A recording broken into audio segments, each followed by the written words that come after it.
Om Swastiastu, Salam Rahayu. Ketemu lagi bersama saya, Putu Ardan Butian, dalam pembelajaran Bahasa Indonesia. Halo adik-adik, siswa dimanapun kalian berada, semoga saya jumpai dalam keadaan sehat walafiat, tidak kurang suatu apapun, dan tetap semangat untuk belajar.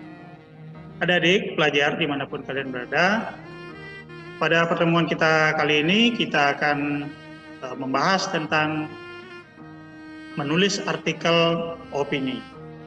Bagaimana? Kalian sudah siap? Mari kita mulai pembelajaran kita kali ini, tetap di channel Belajar Bersama Saya.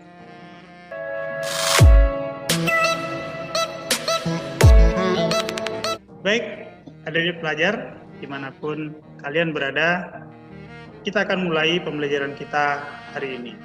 Jadi, siapkan alat tulis kalian.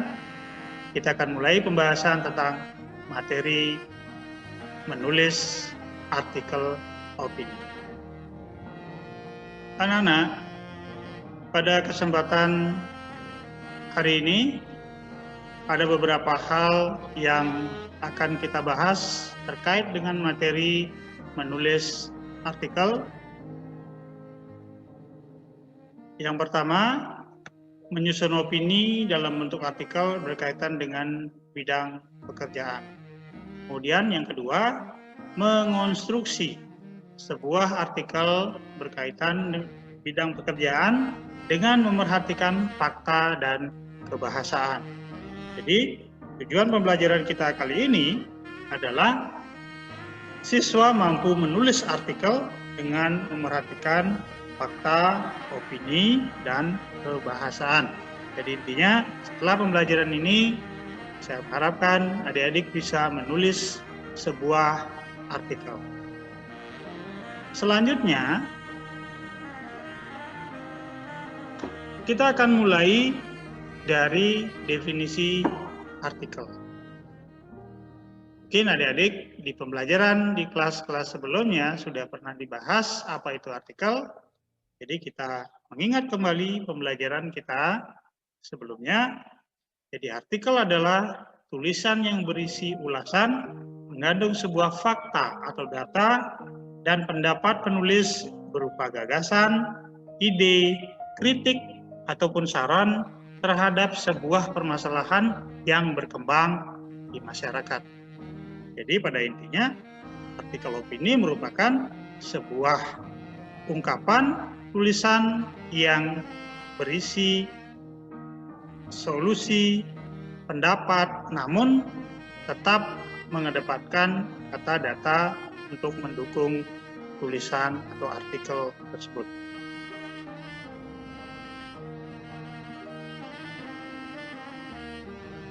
Kemudian, di mana kita bisa temukan tulisan artikel opini tersebut? Mungkin adik-adik bisa membaca di sebuah koran, kemudian di media cetak yang lain dan media elektronik. Sekarang opini sudah bisa diakses tidak hanya melalui media-media cetak seperti koran dan majalah, tetapi bisa diakses di media-media digital lain. Perlu kita cermati bagaimana karakteristik artikel opini itu. Apakah setiap bacaan yang kalian baca merupakan artikel opini? Yang pertama, artikel opini bersifat informatif dan faktual. Informatif memberikan informasi kepada pembaca, dan faktual, informasi itu merupakan informasi terbaru yang berkembang di masyarakat. Yang kedua, ulasan dari artikel berupa opini, namun didukung dengan data-data yang akurat. Jadi, artikel opini itu bukan merupakan fiksi atau hanya opini tanpa dukungan data.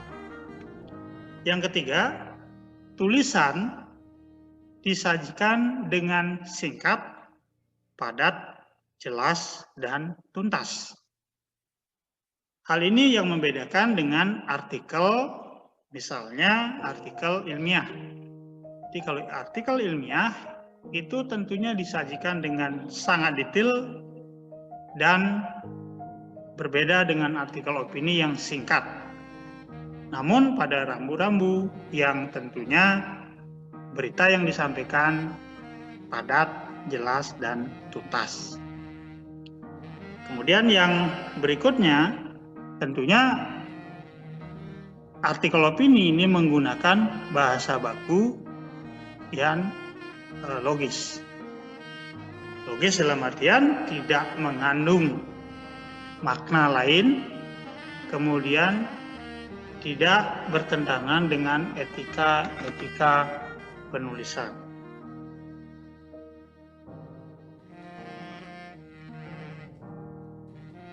Kemudian kita akan membahas tentang batang tubuh dari artikel.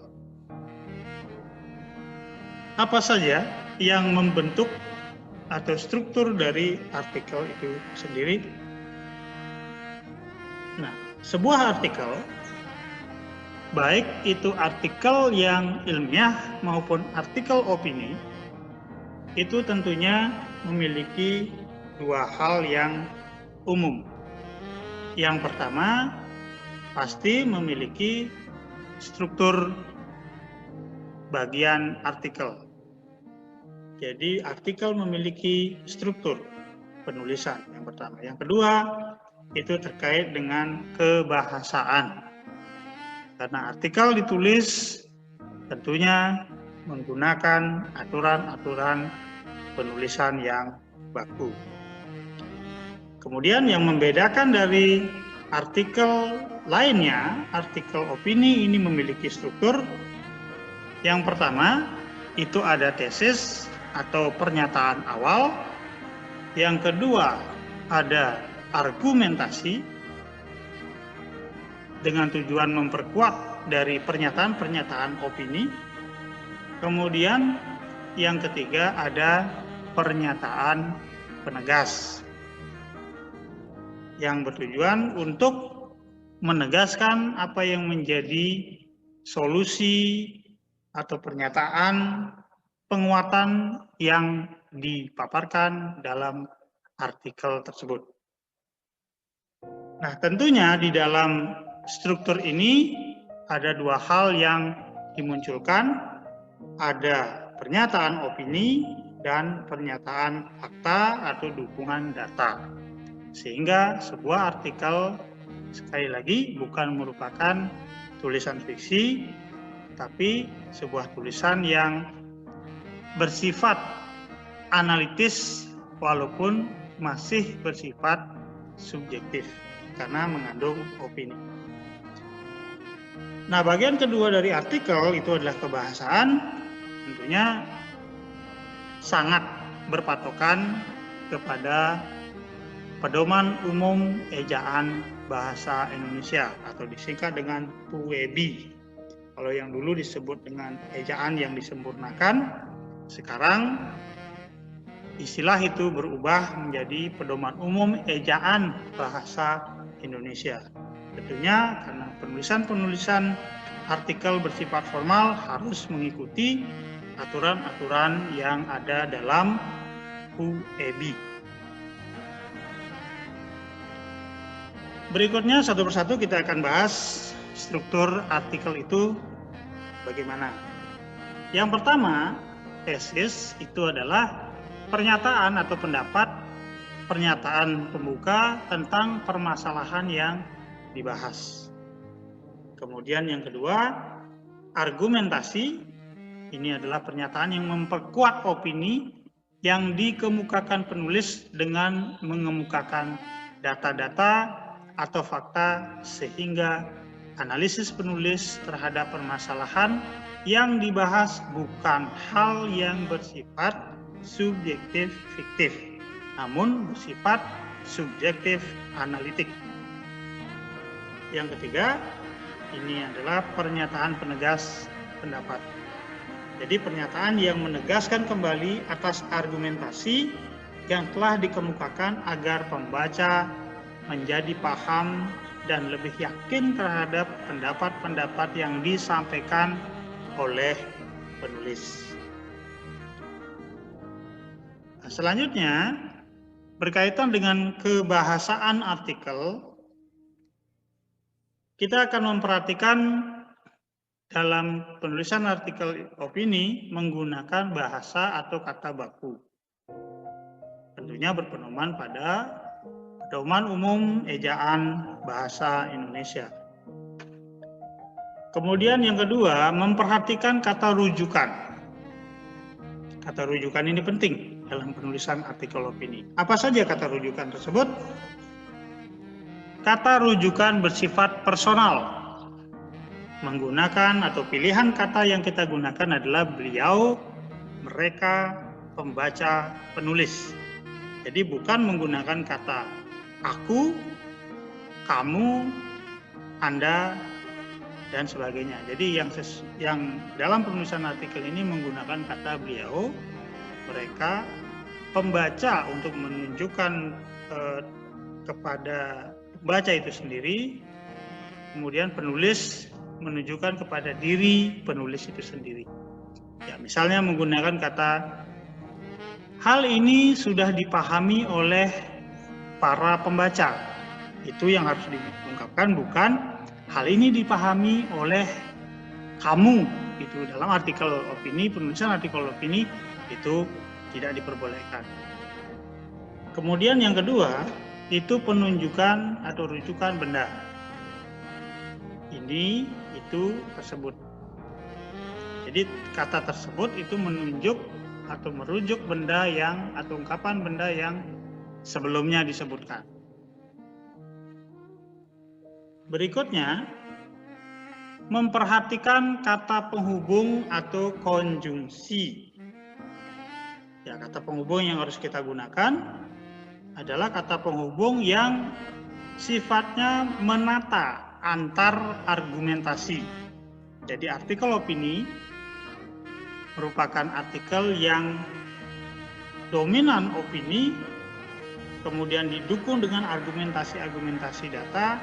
Ini kita menggunakan konjungsi yang sesuai. Contoh, menggunakan kata pertama, kedua, berikutnya, selanjutnya, dan kemudian. Jadi kata penghubung seperti ini yang digunakan untuk menghubungkan antar argumentasi.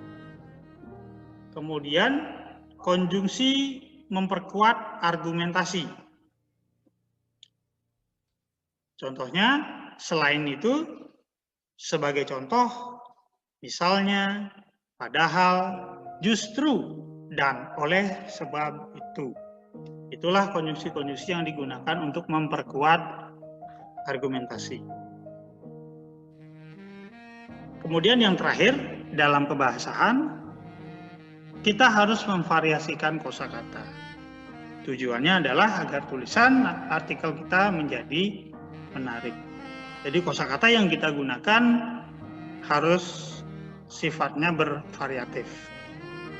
Tidak menggunakan satu kosakata saja, tetapi kita gunakan kosakata-kosakata yang tentunya bisa dipahami oleh pembaca dan tidak monoton.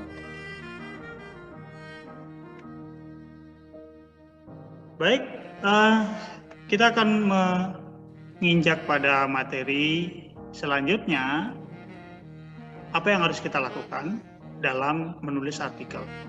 Jadi langkah-langkah menulis artikel adalah sebagai berikut. Ada langkah sebelum menulis, proses menulis, dan setelah menulis. Sebelum menulis, yang perlu kita perhatikan adalah yang pertama, amati isu atau berita hangat yang berkembang di masyarakat. Misal, sekarang terkait berita COVID-19. Jadi hal apa yang berkembang di masyarakat yang tentunya kita bisa tuliskan sebuah solusi atau opini terkait tentang masalah COVID-19 yang berkembang di masyarakat saat ini. Kemudian yang kedua, dari sekian hal yang mungkin kita bisa tulis, kita harus memilih topik yang menarik dari perkembangan isu yang diamati. Yang ketiga, kumpulkan beberapa sumber atau data untuk memperkuat opini Anda. Jadi kalau kita membuat artikel, inilah yang pertama kali harus kita lakukan untuk memperkuat apa yang akan kita tulis. Selanjutnya, kita bisa menentukan siapa sasaran artikel yang kita tulis. Jadi kitalah yang menentukan sendiri sebagai penulis siapa sasaran kita. Apakah pemerintah, apakah kalangan pendidik, apakah masyarakat biasa. Itu kita tentukan siapa sasaran artikel yang kita tulis. Setelah kita menentukan 1, 2, 3, 4, kita akan menentukan draft tulisan kita. Di pembukaan isinya apa, isi artikel kita akan menulis apa saja, kemudian penutup yang akan kita gunakan bagaimana. Sehingga alur dari artikel itu jelas. Selanjutnya pada tahap menulis, perlu diperhatikan yang pertama, draft yang sudah kita buat, itu kita kembangkan menjadi paragraf-paragraf yang tentunya berkaitan dengan topik yang kita bahas. Kemudian yang kedua, gunakan pilihan kata.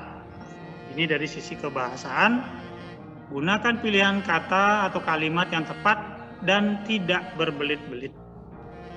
Sesuai dengan prinsip tadi, singkat, jelas, padat, dan tuntas. Jadi kalimat yang kita gunakan tepat dan singkat, tetapi padat.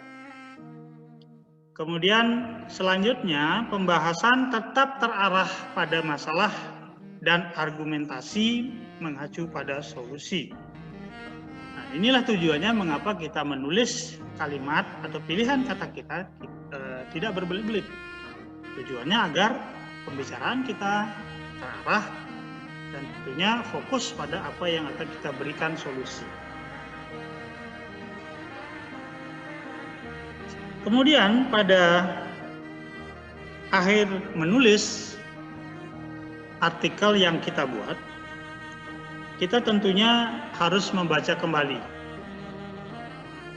Jadi membaca kembali draft artikel dengan melakukan revisi, baik revisi kata, revisi kalimat, kemudian menambah lagi argumentasi yang sekiranya masih lemah.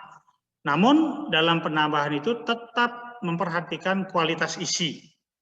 Kembali lagi ditegaskan tidak berbelit-belit atau mengulang lagi pernyataan-pernyataan sebelumnya. Nah, setelah kita melakukan revisi mandiri, jika diperlukan, berikanlah draft artikel kepada teman atau rekan yang memahami tentang artikel yang kita tulis. Tujuannya adalah untuk mendapat masukan atas tulisan yang kita buat. Tujuannya di sini sekali lagi untuk menyempurnakan apakah tulisan kita sudah sesuai dengan topik dan akhirnya layakkah untuk dipublikasi, seperti itu. Nah, yang terakhir justru kita akan membuat judul yang menarik. Di awal kita tidak menentukan judul, tetapi hanya menentukan topik saja. Jika misalnya topik itu kita ambil menjadi sebuah judul, itu berarti menurut penulis topik sudah menarik untuk dijadikan sebuah judul. Tetapi jika tidak, kita bisa membuat judul yang tentunya bisa menarik minat pembaca sehingga pembaca ketika melihat judul itu berpikir apa sih isinya, sehingga pembaca akan lanjut membaca tulisan kita. Jadi judul tentunya kita pilih jangan di awal, kita tentukan di belakang atau di akhir menulis dan memilih judul yang menarik. Berikutnya, untuk memahami materi-materi yang sudah dibahas tadi, mari kita menganalisis artikel, yang manakah tesis, yang mana argumentasi, kemudian yang mana penegasan. Berikut saya munculkan sebuah artikel yang sudah terbit di salah satu tabloid, itu terkait dengan bagaimana kondisi COVID-19 memengaruhi kegiatan pembelajaran yang terjadi di Indonesia secara keseluruhan. Nah, inilah yang saya maksudkan. Topik umumnya adalah COVID-19, tetapi dari sekian topik yang akan kita tulis, itu kita pilih salah satu yang menarik. Contoh di sini menulis tentang bagaimana guru, kesiapan seorang guru mengikuti atau melaksanakan pembelajaran secara daring karena COVID-19. Sehingga judul dari artikel ini adalah COVID-19 mengubah guru gagap menjadi sigap. Ini juga termasuk pemilihan judul yang harus kita pikirkan agar menarik. Itu yang pertama. Kemudian selanjutnya, dari sisi isinya, itu tentunya penulis menyasar atau memikirkan siapa sasaran yang akan ditujukan untuk tulisan ini. Tentunya kalau sudah judulnya guru, semua hal yang ditulis sasarannya adalah hal yang atau seseorang atau badan lembaga yang berkaitan dengan pendidikan. Tidak hanya guru, tetapi juga pemerintah yang mengacu atau berwenang terhadap pendidikan, termasuk guru juga di dalamnya, termasuk juga siswa. Jadi seperti itu. Nah, ini sudah dipikirkan judul, topik, dan sasarannya. Selanjutnya kita akan bahas yang manakah tesis dalam artikel ini. Pada tanda biru, ini adalah tesis atau pernyataan awal dari artikel yang berjudul COVID-19 mengubah guru gagap menjadi sigap. Selanjutnya, pada garis yang berikutnya, ini adalah bagian argumentasi.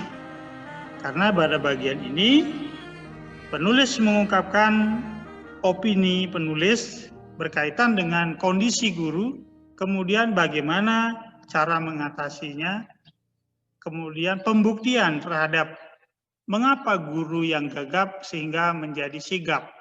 Itu dimunculkan dalam paragraf yang selanjutnya. Inilah yang disebut dengan bagian argumentasi yang memperkuat dari opini tersebut. Terakhir, pada garis berikutnya, ini adalah bagian dari penegasan. Sebuah artikel yang isinya menegaskan kembali bagaimana sikap seorang guru yang awalnya gagap terhadap teknologi atau perkembangan pembelajaran online sehingga menjadi sigap dan siap mengikuti atau melaksanakan pembelajaran model online atau daring. Baik, para pelajar dimanapun kalian berada, Demikian tadi penjelasan saya tentang menulis artikel opini. Semoga penjelasan yang saya paparkan tadi memberikan informasi, pemahaman terhadap bagaimana cara menulis artikel opini. Semoga bermanfaat. Salam Rahayu, Om Santi, Santi, Santi, Om.